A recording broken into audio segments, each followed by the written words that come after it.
है। और आज का जो विषय है सहज विद्या की प्राप्ति। सहज विद्या की प्राप्ति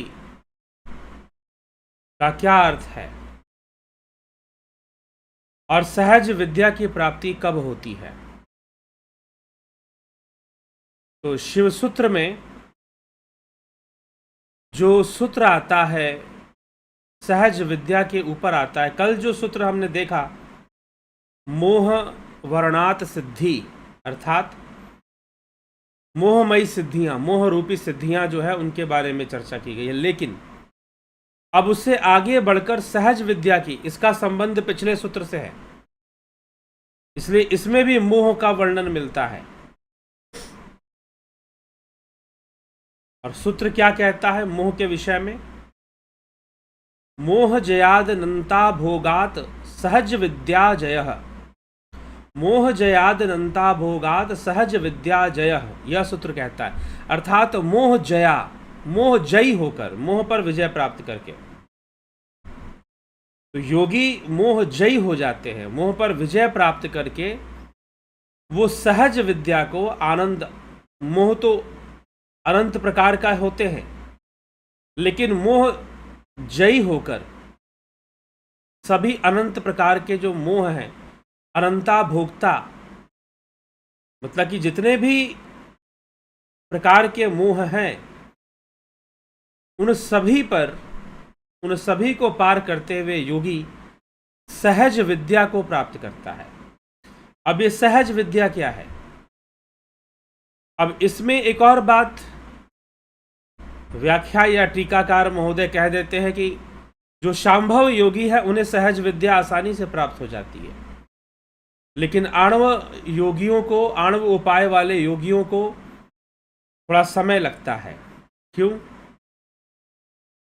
क्योंकि जीव अपनी अवस्था में कई बार सहज नहीं होता है और साधना के प्रति, योग के प्रति उसकी सहज भावना भी नहीं होती है, सहज विचारधारा भी नहीं होती है, विशेष विचारधारा होती है। हाँ ठीक है, प्रारंभ में थोड़ा विशेष होना भी चाहिए, प्रारंभ में थोड़ा विशेष होना भी चाहिए, बाद में वह स्वयं ही सहज रूप धारण कर लेती है।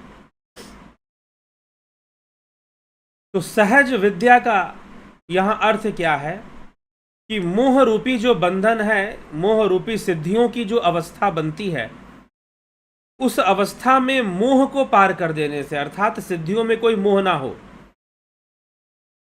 सिद्धियां हो सकती हैं लेकिन सिद्धियों में कोई आसक्ति ना हो, मोह ना हो, तो मोह रूपी जो बंधन है, जो बाधा है, वो उसको पार कर जाते हैं। और जब मोह पर विजय हो जाता है तो सहज विद्या की प्राप्ति हो जाती है। मोह पर जो विजय हो जाता है वो सहज विद्या की प्राप्ति हो जाती है। अब मोह पर विजय होने से सहज विद्या की प्राप्ति क्यों होती है, यह भी एक प्रश्न बनेगा। क्योंकि वास्तव में जो साधना का जो विषय है, योग का जो विषय है, ध्यान योग का, वो सहज रूप से ही होना चाहिए। लेकिन यह सत्य है कि ये प्रारंभिक अवस्था में कभी भी सहज रूप से नहीं होने वाला। प्रारंभिक अवस्था में कभी भी सहज नहीं होगा। सहज क्यों नहीं होगा? क्योंकि कुछ भी कार्य शुरू करने के लिए मनुष्य के अंदर कुछ विशेष इच्छा होती है और विशेष कारण उसके बनते हैं। कारण चाहे जीवन में दुख बने, जीवन में अशांति बने, बहुत मन अशांत रहता है, टेंशन में रहते हैं, डिप्रेशन में रहते हैं, या हमें संसार में हमारे साथ जो भी घटनाएं घट रही हैं वो हमारे अनुकूल नहीं है, या फिर हमारे अंदर एक तीव्र इच्छा जाग गई है कि हम सिद्धियों को प्राप्त करेंगे, हम योगी बनेंगे और हम योग सिद्धियों को प्राप्त कर लेंगे, या फिर हम कुछ प्राप्त कर लेंगे, ऐसी भावना होती है। तो इनमें से कोई भी भावना हो सकती है जिसके कारण एक साधक, एक व्यक्ति जो है ध्यान योग के मार्ग पर आता है। तो वो अपने संसार में बहुत कुछ देख लिया, एक उम्र उसने जिंदगी जी ली और उसको लगने लगा कि संसार में बहुत कुछ है नहीं, बहुत सारी व्याधियां हैं, बहुत तरह के कॉन्फ्लिक्ट्स हैं, जिनको हमें फेस करना पड़ता है। रिलेशनशिप में कॉन्फ्लिक्ट्स हैं, प्रोफेशनल लाइफ में कॉन्फ्लिक्ट्स हैं, और हम जैसा सोचते हैं बिल्कुल वैसे सब कुछ चलता भी नहीं है। हम जैसा सोचते हैं वैसे बिल्कुल सब कुछ चलता भी नहीं है। ये प्रकृति का अपना एक सिद्धांत है। तो कई बार योगी जब ध्यान योग या योग का मार्ग शुरू करता है तो वह अपनी इच्छाओं को लेकर करता है। कई बार उसे कुछ समस्याओं से मुक्ति चाहिए होती है, कई बार वो शांति उसको चाहिए होती है, कई बार सिद्धि उसको चाहिए होती है, कई बार वो ज्ञान के कारण कि मुझे बहुत ही आध्यात्मिक ज्ञान हो, मैं प्रकृति के सारे रहस्यों को जान जाऊं। तो कई बार बहुत कुछ जानने के उद्देश्य से भी वो अध्यात्म के मार्ग पर आता है, लेकिन सहज रूप उसको हम नहीं कह सकते क्योंकि उसमें उसकी आसक्ति होती है। सहज भावना उसके अंदर इस विद्या के प्रति नहीं होती है। ठीक है।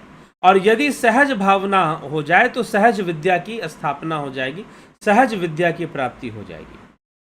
तो सहज रूप से अपनी साधना को आगे बढ़ने दे। लेकिन सहज रूप से आगे कैसे बढ़ने दे?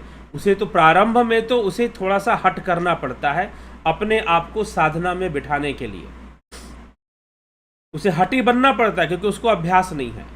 उसे अभ्यास तो गप्पे मारने की है, टीवी देखने की है, उसको अभ्यास पॉलिटिक्स पर बहुत सारी बातें करने की है कि वो पॉलिटिक्स पे बहुत सारी बातें करे, खाने पीने की बातें करे, कपड़े पहनने की बातें करे। तो संसार की दुनियावी बातें करने की उसकी प्रैक्टिस लगी हुई है, अभ्यास लगा हुआ है। तो इसीलिए सहज साधना शुरू होना या सहज विद्या की प्राप्ति होना उस समय संभव नहीं हो पाता।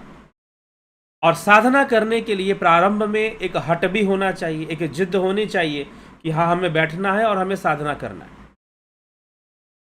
हमें बैठना है और हमें साधना करनी है, ये हमारी जिद होनी चाहिए। इसमें थोड़ा सा हमें हटी बनना पड़ता है, लेकिन प्रारंभ में ही अभ्यास के लिए हमें अभ्यासी बनना पड़ता है। शुरुआत में हमें अभ्यासी बनना ही पड़ता है, लेकिन अभ्यास करते करते हमारा एक अभ्यास हो जाता है तो फिर साधना सहज रूप से होती है। जैसे कि आप डेली सोते हो और जैसे कि डेली आप भोजन करते हो, खाते पीते हो, तो बिना सोए तो आप रह नहीं पाओगे और बिना खाए पिए भी नहीं रह पाओगे। वैसे ही सहज रूप से साधना आगे बढ़ेगी और फिर आप साधना अपने आप ही होगा, शनय शनय अपने आप ही आप अपनी वृद्धि करते जाएंगे। इस मार्ग में आप आगे बढ़ते जाएंगे। फिर आपको अपने आप को जबरदस्ती बिठाने की आवश्यकता नहीं, ये आपकी अपनी आवश्यकता बन जाएगी। जैसे भोजन एक आवश्यकता है, नींद एक आवश्यकता है, वैसे ही ध्यान योग में बैठना, साधना करना भी आपकी एक आवश्यकता बन जाएगी और आप उसमें बैठेंगे ही बैठेंगे, नहीं बैठने का प्रश्न नहीं उठता। तो ऐसी अवस्थाओं का निर्माण होना शुरू हो जाता है, ऐसी अवस्थाएं बननी शुरू हो जाती हैं योगी के जीवन में। तो हमें ऐसी अवस्था में पहुंचना है, लेकिन फिर भी अभी मोह का प्रकोप होता है, मोह का बंधन होता है, मोह का आवरण होता है।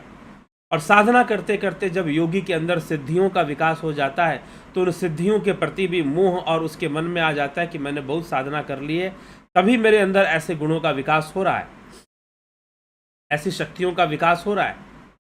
तो ऐसे मोह हो जाना, उन सिद्धियों के प्रति मोह हो जाना फिर से योगी के लिए पतन का कारण बन जाता है। उन सिद्धियों के प्रति अत्यधिक मोह हो जाना योगी के लिए पतन का कारण ही बनता है। तो फिर वो पतन के मार्ग पर चल सकता है।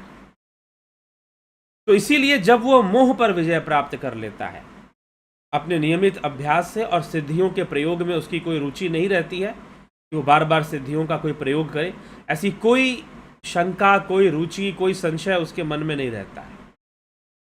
उसको पता हो जाता है कि उस अद्वैत में रहकर, उस शिव में रहकर उसकी प्राप्ति कर कर ही वो अपने जीवन का कल्याण कर सकता है और अपने माध्यम से दूसरों का भी कल्याण कर सकता है। वह यह बात समझने लग जाता है और जब यह बात उसे समझ में आने लग जाती है तो वो अपने ध्यान में लंबे समय तक बैठने का प्रयास करने लग जाता है। बहुत सारे योग या बहुत सारे विधियों को अपनाने की जरूरत उसको नहीं है, वह मोह विजयी हो गया है। तो जैसे ही मोह विजयी होगा तो अपने आप सहज अवस्था में आ जाएगा, अपने आप सहज अवस्था में आ जाएगा। उसे मोक्ष प्राप्त करने की कोई जल्दबाजी नहीं है। वो सब जानता है प्रकृति के सूक्ष्म रहस्यों को, इस प्रकृति में कैसे पाप बढ़ता है, कैसे पुण्य बढ़ता है, कैसे तत्वों की वृद्धि होती है और तत्व घटते कैसे हैं। इस सारे विषयों का अनुभव एक योगी को हो जाता है कि संसार कैसे चल रहा है, सब जानता है वो। इसीलिए अपने मोह को त्याग करके वह सहज विद्या को प्राप्त हो जाता है और अपनी योग को सहजता पूर्वक आगे बढ़ने के लिए छोड़ देता है। मोह की विशिष्टता को वो नहीं, सिद्धियों की विशिष्टता को वो नहीं अपनाता। सिद्धियां हैं उसके पास, लेकिन उसमें कोई आसक्ति नहीं रखता कि मुझे ये करके दिखाना है, वो करके दिखाना है, या मुझे दुनिया बदल के दिखा देना है। ऐसी कोई भावना वो नहीं रखता। वो बस एक अभ्यासी बनता है, प्रैक्टिस करता है और प्रैक्टिस करते हुए आगे चलता है, बढ़ता रहता है। और इसी प्रैक्टिस से उसको समाज के भी और अपने व्यक्तिगत भी बहुत सारी समस्याओं का समाधान भी मिलना शुरू हो जाता है। तो इसीलिए ऐसे मोह को खत्म करके हमें योग मार्ग पर हम चलते हैं तो सहज अवस्था प्राप्त होती है, सहज विद्या प्राप्त हो जाती है। फिर योगी सहज अवस्था में चला जाता है। वो अपना कोई प्रयास इस चीज़ को बढ़ाने के लिए नहीं, जो होना है वो अपने आप आगे बढ़ेगा ही बढ़ेगा, उसे कोई रोक नहीं सकता, वो जानता है। और सहज अवस्था सहज विद्या के माध्यम से आगे बढ़ता है। फिर कोई संशय नहीं होता उसको, कोई आडंबर नहीं होता उसके साथ, कोई दिखावा नहीं होता।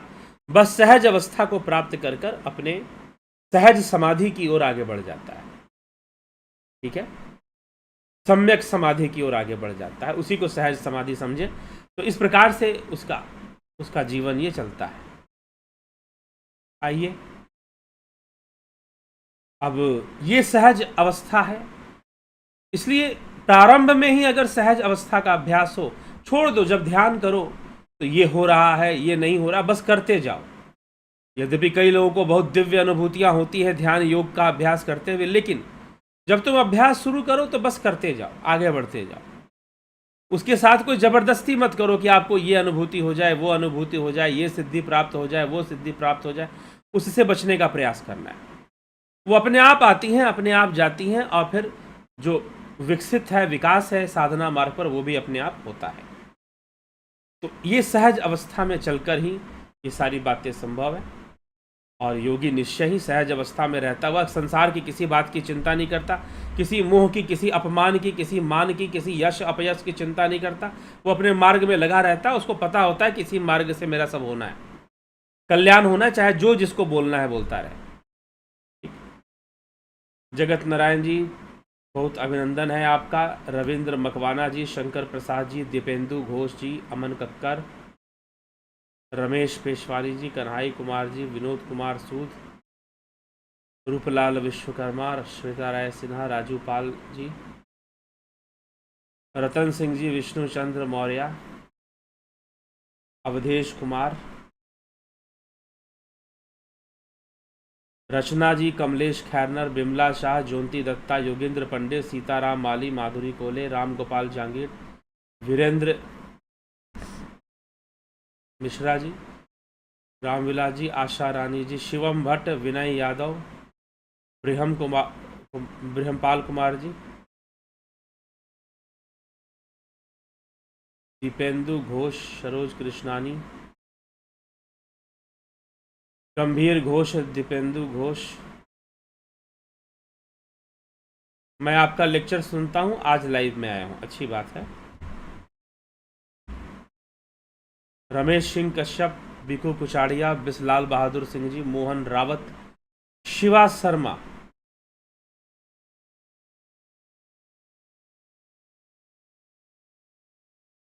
संजय कंबाट जी, प्रणाम। आप सभी को बहुत बहुत अभिनंदन है। और आज 16 जून, जो लोग ध्यान योग का कोर्स करना चाहते हैं उनके लिए आज आखिरी तारीख थी, और जो प्राकृतिक चिकित्सा का कोर्स करना चाहते थे उनके लिए भी आखिरी तारीख थी आज। कल से ये ज्वाइनिंग नहीं हो पाएगी। अगर आप ध्यान योग का कोर्स करना चाहते, अगले महीने से जो कोर्स शुरू होगा उसके लिए आपको प्रतीक्षा करना पड़ेगा। ठीक है, अगले महीने से जो कोर्स होगा उसके लिए आपको प्रतीक्षा करना है। तो इस प्रकार से यह विषय है प्रतीक्षा का, और ध्यान योग के कोर्स के बारे में बताया जा रहा है। और आज तक कोर्स ज्वाइन हो सकता था, अब नहीं हो सकता आगे। अब आपको 14 जुलाई उसके लिए आपको प्रतीक्षा करनी पड़ेगी, इंतज़ार करना पड़ेगा, तब जाकर हो पाएगा। ठीक है।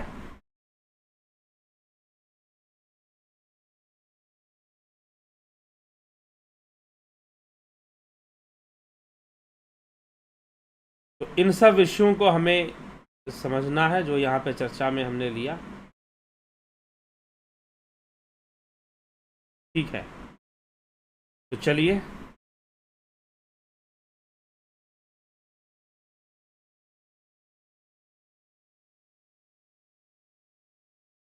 सर, प्रकृति मुझसे क्या चाहती है? असल में क्या चाहती है? प्रकृति तो चाहती है कि आप इस शरीर में रहें, आप इस संसार में रहें, कर्म करें और कर्मों का फल भोगें। बाकी प्रकृति क्या चाहती है?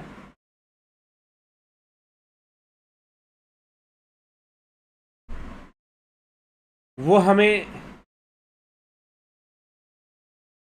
प्रकृति से ही पूछना पड़ेगा। कर्म करके ही हमें पता चलेगा। संसार में नॉर्मल रहते हुए हम कर्म करें, पता चलेगा प्रकृति क्या चाहती है, समझ में आएगा।